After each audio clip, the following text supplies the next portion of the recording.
출애굽한 이스라엘 백성들이요 광야에서 40년 동안의 생활을 마감을 하고 이제 하나님께서 약속해 주신 가나안 땅에 들어갈 상황 가운데 있었습니다. 눈앞에는 지금 요단강이 펼쳐져 있었는데요. 요단강만 건너가기만 하면 되는데 그 당시에 곡식을 거두는 시기였기 때문에 강물이 항상 언덕에 넘쳐 흘렀대요. 그래서 이 요단강을 건너기가 굉장히 어려운 겁니다. 불가능한 것이었지요. 그러나 하나님의 말씀대로 하나님의 언약궤를 맨 제사장들이 맨 앞에 서서 이스라엘 백성들 앞에서 제사장의 발이 물에 딱 닿는 순간 놀랍도록 하나님의 기적의 역사가 일어났습니다. 넘쳐 흐르던 언덕까지 넘쳐 흐르던 이 요단 강물이 끊어지고 이스라엘 백성들은 마른 땅으로 건너가게 되었습니다. 하나님의 전적인 은혜였습니다. 그렇게 요단강을 건너게 된 후 그들이 만난 첫 번째 성읍은 여리고성이었습니다. 우리가 잘 아는 대로 여리고성은 난공불락의 거대한 성이었습니다. 이중으로 된 그런 큰 성벽을 가지고 있는 여리고성이었지요. 이스라엘 백성들은 손가락 하나 까딱하지 아니하고 이 성을 완전히 무너뜨렸습니다. 어떻게 해요? 일주일 동안 성을 뒀는데 하루에 한 바퀴씩 돌고 마지막 7일째에는 7바퀴를 돌라는 거예요. 그런데 거기에도 조건이 있었습니다. 하나님의 언약궤를 맨 제사장이 앞장을 서야만 했습니다. 근데 그렇게 하나님의 말씀에 순종을 했더니 이 거대한 여리고성이 어떻게 됩니까? 무너졌습니다. 크고 견고한 성이 한순간에 다 무너져 내렸습니다. 여러분, 우리는 이러한 사건들을 통해서 영적인 깨달음을 얻게 되는데 우리의 힘으로 불가능한 것들, 할 수 없는 것들도 우리 하나님은 능히 하실 수 있다라는 것입니다. 믿으십니까? 우리는 연약하고 우리는 힘이 없어서 못하더라도 우리 주님께서는 능히 그것을 감당하신다라는 것이죠. 그렇다고 한다면 우리의 삶의 초점이 어디에 있어야 합니까? 내 중심에서 하나님 중심으로 옮기면 돼요. 나는 연약하고 나는 부족해서 할 수 없어도 주님께서 할 수 있으니까. 그래 여러분, 내 힘으로 하려고 하는 것이 아니라 우리가 늘 하나님께 묻고 하나님의 뜻에 순종하는 삶을 사는 것이 중요한 줄 믿습니다. 여러분, 믿음 생활이 무엇입니까? 믿음 생활이 간단합니다. 세상 바라보지 아니하고 주님 바라보는 게 믿음 생활이에요. 사람을 바라보면 우리 마음 가운데 실망할 때가 많이 있지만 우리가 하나님을 바라보면 우리가 실망할 필요가 없습니다. 우리 하나님은 신실하시기 때문에, 변하지 않는 분이시기 때문에, 언제나 어제나 오늘이나 영원토록 동일하신 분이기 때문에 우리는 늘 주님께 나아가고 주님만 바라보고 주님께 묻고 주님의 방법대로 살아가게 된다면 여러분, 우리가 걱정할 필요가 무엇이 있겠습니까? 우리가 믿음 생활을 잘하는 방법은 세상 바라보지 아니하고 하나님께 우리의 시선을 맞추고 살아가는 삶을 사는 것인 줄 믿습니다. 언덕까지 넘치는 요단강을 건너고 난공불락의 여리고 성도 무너뜨린 이스라엘 백성들, 이제는요, 이제 가나안 땅을 정복해야 되는데 여리고성 다음에 정복해야 될 성이 이제 본문에 나오는 아이성이었습니다. 여호수아가 사람을 보내서 알아보았더니 이 성은 작은 성이래요. 여리고성하고 비교할 수 없는 아주 작은 성, 말 그대로 아이성, 아주 작은 성이다라는 것입니다. 그래서 생각을 해보는 겁니다. 계산기를 두드려도요 답이 딱 나오는 겁니다. 뭐지요? 굳이 우리가 다 갈 필요가 있느냐? 적당한 사람만 뽑아서 보내면 되지. 왜? 그곳에는 사람들이 많지 않대요. 아이성은 12,000명 모이는 성이었거든요. 근데 지금 이스라엘 백성들은 60만 대군입니다. 그럼 싸워봤자 누가 승리하겠습니까? 이스라엘 백성들이 승리하겠죠. 그런데 이스라엘 백성들이 아이성과의 전투에서 패배를 당하게 되지요. 한 2-3천 명만 보내면 우리가 이길 것 같습니다 했다가 보냈더니 오히려 36명이 죽게 되는 전쟁의 패배를 안게 됩니다. 여러분, 최강팀과 붙어서 2연승을 했어요. 우리가 상대가 안 된 텐데, 예를 들면 우리나라가 월드컵에 나갔는데 영국이나 포르투갈 이런 팀을 이긴 거지요. 그 기세가 오르지 않겠습니까? 그런데 만난 최약체 팀하고 붙었는데 진 거예요. 지금 상황이 그런 상황입니다. 아이성 사람들이 거센 공격에 그냥 이스라엘 백성들이 쫓겨다니는 거예요. 도망쳐 나온 사람들의 마음이 어떻다고 성경을 이야기하냐면 여호수아 7장 5절 말씀에 보면 이 사람이 그들을 36명쯤 쳐 죽이고 성문 앞에서부터 스바림까지 쫓아가 내려가는 비탈에서 쳤으므로 백성의 마음이 녹아 물같이 된지라 라고 말씀하고 있습니다. 백성의 마음이 어떻게 됐다고요? 녹아서 물같이 됐대요. 이 얘기는 진짜 겁에 질려가지고 공포에 질린 겁니다. 여러분, 막 내가 이길 거라고 생각했는데 상대방의 이 반격이 너무 거센 거예요. 너무 두려운 겁니다. 그래서 막 자기 동료들이 죽어나가는 거예요. 그래서 한 사람 두 사람 죽더니 이제 36명 이제 쳐죽임을 당했잖아요. 도망치는데 요 정도면 안 쫓아올 것 같아서 계속 쫓아오는 거예요. 어디까지 쫓아왔냐면 스바림까지 쫓아오는데 백성들의 마음이 너무나 두려운 나머지 어떻게 해요? 마음이 녹았대요. 물같이 되어버렸다. 성경은 이야기하고 있습니다. 이 말은 쉽게 말해서 전의를 상실했다, 이런 얘기입니다. 이제 전쟁을 엄두가 안 나는 거예요. 가나안 땅을 정복해야 되는데 앞으로도 싸워서 물리쳐야 될 성읍들이 너무나 많은데, 아니 요단강 팍 건너고 여리고성 팍 무너뜨리고 얼마나 좋았습니까? 근데 아이성, 고작 그 작은 아이성 앞에서 패배를 당하면서 마음이 물처럼 돼버렸는데 이제 앞으로 어떻게 할 것입니까? 이스라엘 백성들은 분명히 하나님께서 약속하신 젖과 꿀이 흐르는 이 가나안 땅을 정복해야만 했는데 전의를 상실해버린 거예요. 다시 일어날 수 있을까요, 여러분? 오늘 본문 말씀을 가지고 우리는 다시 일어납시다라는 제목으로 함께 은혜를 나누기를 원합니다. 첫째로, 다시 일어나기 위해선 하나님의 말씀을 들어야 합니다. 하나님의 말씀을 들어야 해요. 여러분, 이스라엘 백성들이 전의를 상실한 채 있었어요. 아이성 전투 이전까지만 해도 아주 자신만만했거든요.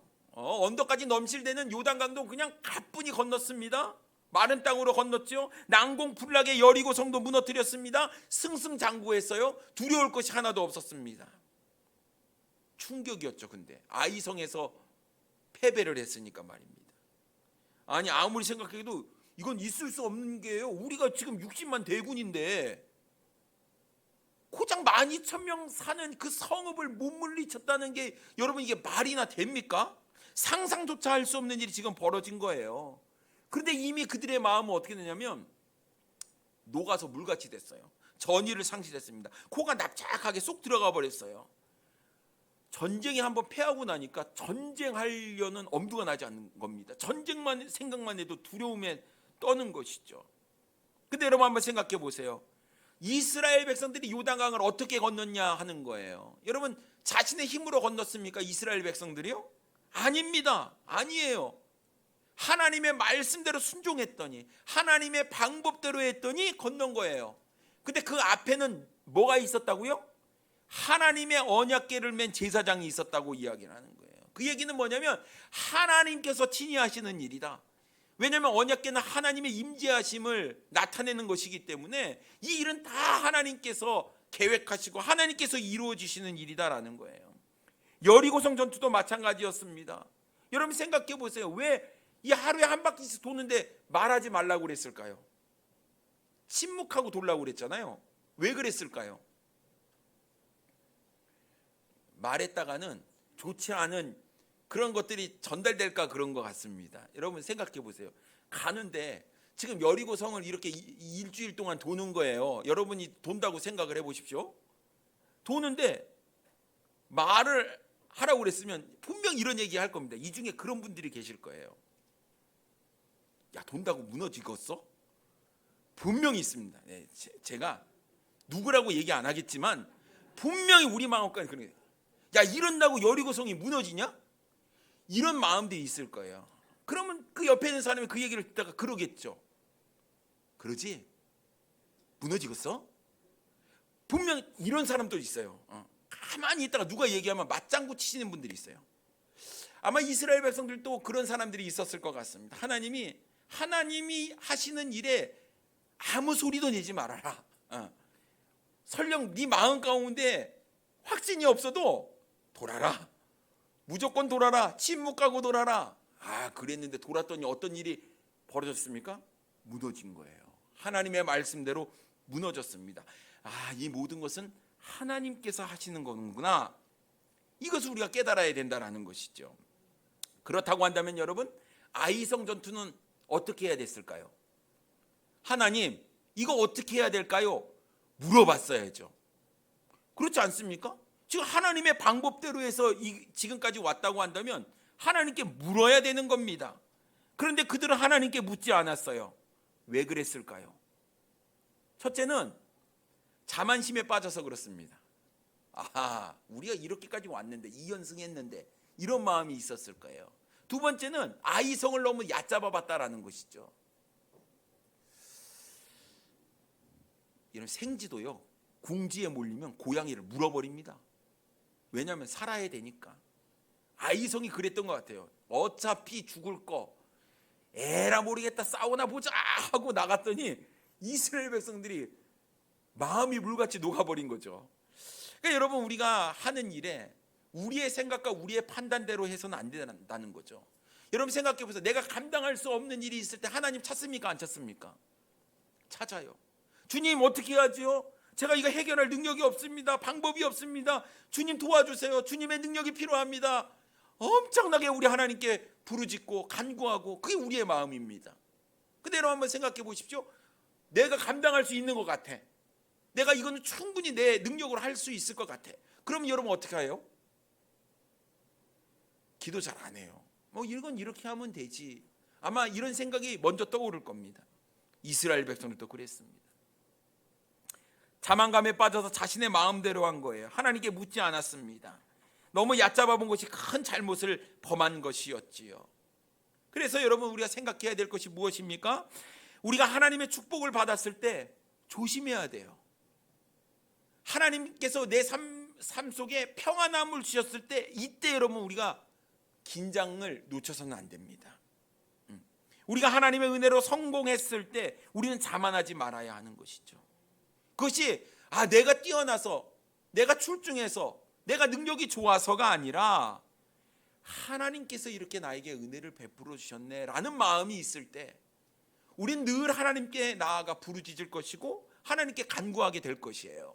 그런데 우리가 이게 하나님의 은혜가 아니고 내 힘으로 했다 하는 생각이 들 때, 자만심이 생기게 될 때, 여러분 이때가 가장 우리의 인생 가운데에 무서운 위기가 될 수 있다는 사실입니다. 요즘 사람들은 좀처럼 들으려고 하지 않죠. 자기 말을 더 많이 하려고 합니다. 그래서 뭔가를 좀 도와주고 싶어서 대화를 시도를 하면 내가 한마디 하면 100마디를 들어버리니까 상담도 안 되는 것 같습니다. 근데 그 얘기가 뭐냐면, 나는 대답을 알아. 나는 이 해답을 다 알고 있는데 네가 그렇게 얘기해도 다 소용이 없다, 이런 마음이 깔려 있는 것 같습니다.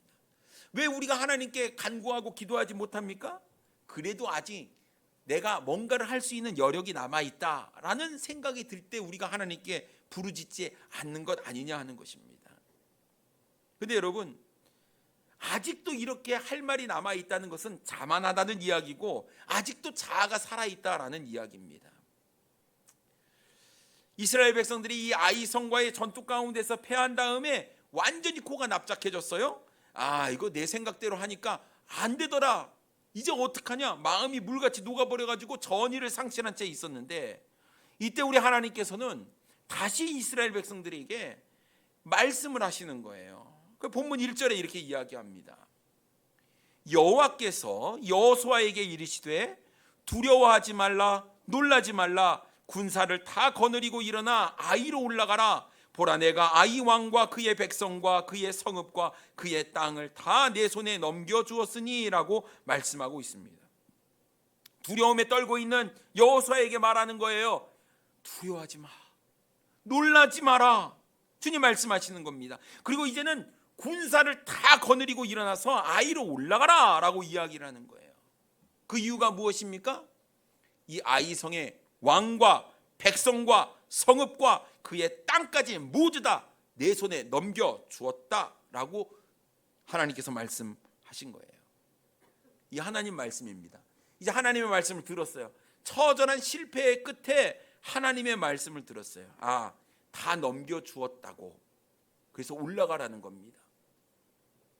근데 이스라엘 백성들은 전의를 상실했어요. 너무 두려운 겁니다. 우리 이길 수 있을까? 여러분, 사실은 이스라엘 백성들은 오합지졸이었습니다. 전쟁다운 전쟁도 제대로 해보지 못하고 늘 하나님의 은혜 때문에 살아왔잖아요. 회복이 더딥니다. 마음이 잘 풀리지가 않아요. 그런데 하나님께서 말씀하시기에 내가 아이성을 내 손에 넘겨주었다. 여러분, 다른 무엇보다 가장 든든한 게 무엇입니까? 우리 주님의 말씀이에요. 주님께서 말씀하시기 그거 내가 너에게 줬다. 줄게, 이것도 아닙니다. 주었다, 넘겨주었다라고 성경은 이야기하고 있는 거예요. 그렇다고 하면 우리는 어떻습니까? 이제 믿음으로 도전하고 믿음으로 나아가는 거, 우리 두려워하지 아니하고 그것을 감당해야 될 줄 믿습니다. 물에 빠져 죽을 뻔한 사람은요, 물을 무서워하게 되어 있어요. 여러분, 차에 치여 죽을 뻔한 사람은 차를 무서워하게 되어 있습니다. 트라우마가 생기는 거잖아요. 아이성 전투에서 패한 이스라엘 백성들은요, 두려워할 수밖에 없는 거예요. 그게 어쨌든 마음의 상처로 남아 있는 거죠. 그래서 쉽게 도전을 하지 못합니다. 불안한 거예요. 두렵습니다. 혹시 내가 올라가다가 또 반격의 공격을 받아가지고 내가 이 전쟁에서 치면 어떡하지? 이 두려움이 있는 거예요. 해보지도 않고 두려움이 있는 겁니다. 사랑하는 성도님 여러분, 우리의 인생 가운데에서 우리에게 실패를 안겨주어 두려움을 주는 존재들이 있는 거예요. 건강에 어려움을 겪어보신 분 계시죠? 건강에 어려움을 겪은 사람이라면 건강이 발목을 잡는 거예요.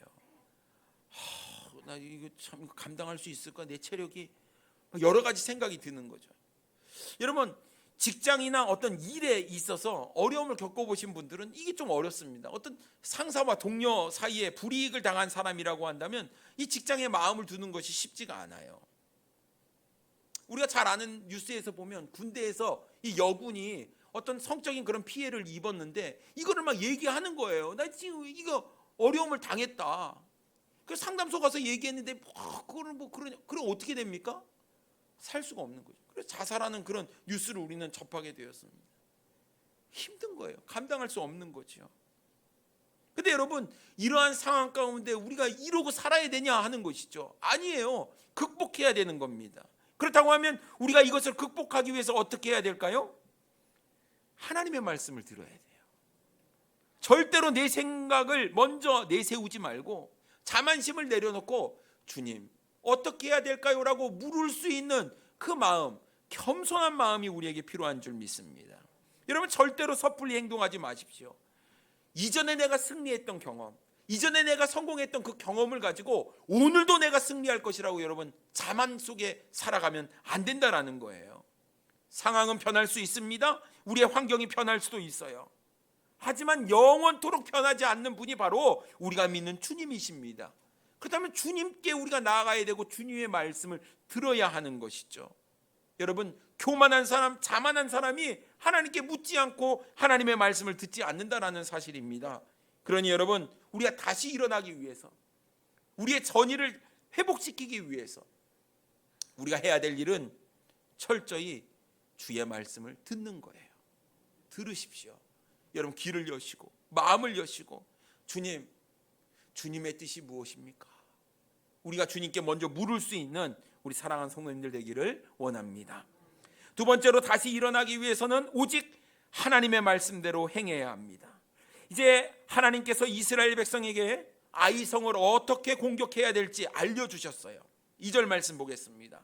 너는 여리고와 그 왕에게 행한 것과 같이 아이와 그 왕에게 행하되 오직 거기서 탈취할 물건과 가축은 스스로 가지라. 너는 아이성 뒤에 복병을 둘지니라 하시니라고 말씀하고 있습니다. 첫 번째 여리고성, 첫 번째 전투인 여리고성에서 승리했을 때 거기서 나오는 전리품을 어떻게 하라고 그랬습니까? 자신이 취할 수 없게 했어요. 왜냐하면 이것은 다 하나님의 것이기 때문에 그렇습니다. 첫 번째 것은 그렇습니다. 그런데 패배했던 이유가 무엇입니까? 여리고 성에서 얻어진 그 전리품을 슬쩍 감춘 사람이 있었어요. 그 사람이 문제입니다. 그 사람이 간이 분 사람이요. 이름이 아간. 이 간이 부어가지고요, 하나님의 말씀을 귀하게 여기지 않은 거예요. 그래서 어떻게 합니까? 슬쩍 감췄죠. 하나님께서 이거를 아간의 죄로 치부한 게 아니고 모든 이스라엘 백성들을 다 불러 모았고 너희가 그랬다 그러면서 좁혀 나갑니다. 그래서 아간이 잡힌 거예요.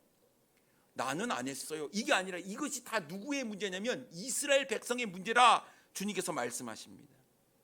그리고 두 번째는 어떻게 합니까? 이 아이성, 탈취할 물건과 가축은 스스로 가지라 이랬습니다. 원래 전리품은 갖는 거예요. 승자가 갖는 겁니다. 첫 번째 것은 누구 거라고? 하나님 겁니다. 그래서 우리 예전에 막 직장 가서 첫 월급 타면 이거 다 온전히 주님께 막 바치고 그랬습니다.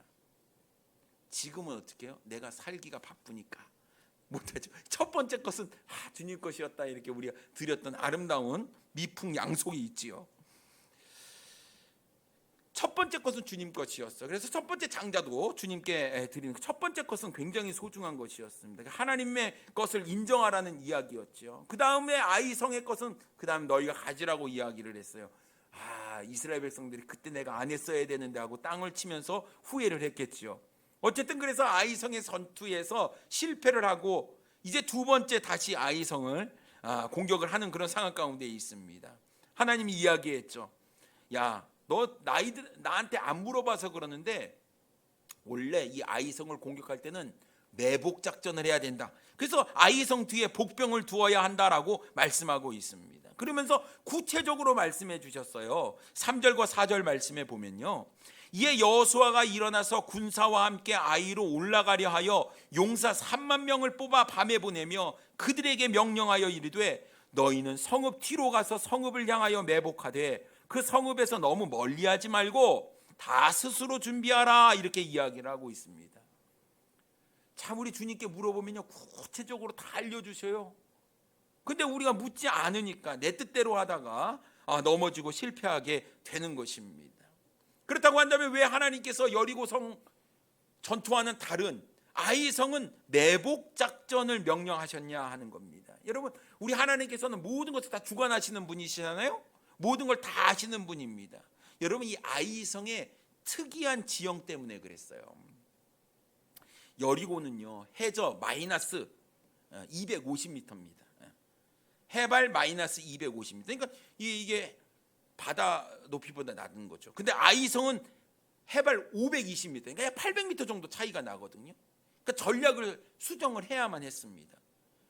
근데 이스라엘 백성들은 그때 내가 이렇게 이겼으니까 이렇게 하면 되겠지 하는 그런 자만심 가운데 묻지 않았죠. 1절에서 이렇게 이야기합니다. 군사를 다 거느리고 일어나 아이로 올라가라. 3절에서도 군사와 함께 아이로 올라가려 하여, 올라가라는 겁니다. 올라가야 된다. 그런데 올라가는 게 쉽지가 않아요. 위에서 공격하는 게 훨씬 유리합니다. 그러니 그렇게 올라가서 싸우면은 실패할 수 있으니 매복 작전을 통해서 이것을 이겨야 된다라고 알려주신 거예요.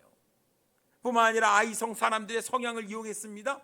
사람은 똑같은 것 같아요. 아이성 사람이 한번 승리했잖아요. 스바림까지 쫓아가서 내가 물리쳤으니 이번에는 더 쫓아올 거예요. 기세가 등등했거든요. 그 심리적인 그런 요인을 우리 하나님께서 이용을 하셨습니다.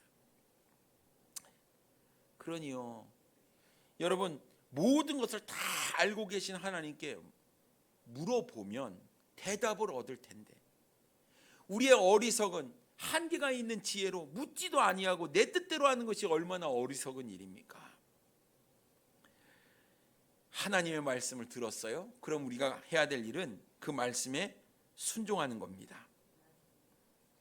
고린도전서 1장 25절 말씀에 보니까 하나님의 어리석음이 사람보다 지혜롭고 하나님의 약하심이 사람보다 강하다고 말씀하고 있습니다. 여러분, 우리가 아무리 날고 기고 뛰어봤자 하나님의 피조물입니다. 하나님은 우리를 창조하신 분이잖아요. 누구보다도 모든 것들을 다 알고 계시는 창조주 하나님께 묻는 것이 가장 지혜로운 방법이고, 주님의 음성을 들었을 때 우리는 이게 내 머리로 이해가 되는 그 중요한 게 아닙니다. 순종이 중요한 거죠. 근데 사람들은 승리한 후에 자만하기가 쉬운 거예요. 마치 내가 잘나서 승리한 것처럼 생각을 합니다. 착각하는 것이죠. 하나님의 말씀대로 실패한 경험이 있는 거예요. 행하지 않았기 때문에 실패한 경험이 있는 거예요. 그런데도 불구하고 치매에 걸린 것 같습니다. 기억을 잘 못해요. 똑같이 반복하는 모습이 우리의 삶 가운데 있는 거예요. 여러분, 승리도 내가 잘나서가 아니라 하나님의 은혜로 된 것임을 우리가 인정해야 될 줄 믿습니다. 그렇다면 승리한 후에도 여전히 하나님의 말씀대로 우리는 행해야죠. 우리 주님께서 계속해서 강조하는 이유가 뭐냐? 행하라는 이야기입니다. 여러분 8절 말씀 보세요. 너희가 그 성음을 취하거든 그것을 불살라 여호와의 말씀대로 행하라. 보라 내가 너희에게 명령하였느니라 하고 말씀하고 있습니다. 주님께서 뭐를 강조하고 있습니까? 말씀대로 행하라. 말씀대로 행하라. 내가 너희에게 들려준 그 말씀대로 행하라. 이렇게 이야기하는 이유는 뭡니까? 그들이 행하지 않았기 때문에 그런 것이죠. 그러면 우리에게 주어진 것은 어떤 말씀이 주어지든지 순종하는 것이 중요한 줄 믿습니다. 여러분, 재기하기를 원하십니까? 다시 일어서기를 원하십니까? 그것이 우리의 삶의 문제든 우리의 믿음의 문제든, 여러분 내가 다시 한번 주님 앞에 일어나서 정말 이전보다 더 뜨겁게 주님으로부터 쓰임받는 귀한 사람이 되기를 원합니까? 그렇다고 한다면 다시 일어나기 위해서 하나님의 음성을 들어야 되고 하나님의 음성대로 말씀대로 순종하는 삶을 살아야 하는 것입니다. 용두삼이라는 말이 있습니다. 처음에만 우리가 열정적으로 막 하다가 언제 그랬냐고 끝이 없어지는 경우가 우리에게 많아요. 우리가 2022년 시작하면서 그랬습니다. 내가 믿음으로 뭐 다 한번 해보겠다. 여러분 우리가 마음 가운데 결단하잖아요. 새해를 하면 정동진에 가서 해보면 그 애가 맨날 똑같은 애인데 막 마음을 뭐 사람들이 다지고 막 그럽니다. 우리가 믿는 그리스도인이기 때문에 정말 믿음으로 내가 올 한 해 잘 살아보겠습니다라고 우리가 말씀 붙잡고 또 기도하며 결단을 하지만 매번 우리의 모습은요 흐지부지 되는 이런 모습들이 있습니다. 여러분 흐지부지 되면 아이성과 같은 패배를 당하게 될 것입니다. 승리가 필요할 때는 순종하고 승리한 후에는 입을 싹 씻지 않는 우리 사랑하는 성도님들 되기를 원합니다. 항상 주의 말씀에 끝까지 순종하는 자세가 우리 삶 가운데 필요한 줄 믿습니다. 여러분 그래야 다시 회복할 수 있고 다시 일어날 수 있습니다. 첫 걸음부터 우리 다시 한번 디뎌볼까요? 주의 말씀을 들으십시오. 주님께 물으세요. 주님, 하나님의 뜻이 어디 있는 겁니까? 그래야 하나님께서 말씀하실 때 여러분 이것을 내가 감당해야 될까? 감당하지 못하는 것은 아니냐? 이게 부담스러운데 아니요. 그것을 주님 말씀하셨으면 그것을 감당할 수 있는 능력도 우리 주님께서 주시는 줄 믿습니다. 그러니 여러분 말씀 들은 대로 말씀대로 행하시는 우리 사랑하는 성도님들 되기를 원합니다. 다시 일어나십시오. 주님 앞에 우리의 열정, 우리의 믿음 다 회복하고 이전보다 더 뜨겁게 주님의 방법대로 주님의 말씀대로 승리하는 삶을 살아가시는 우리 사랑하는 성도님들 되기를 원합니다. 기도하겠습니다.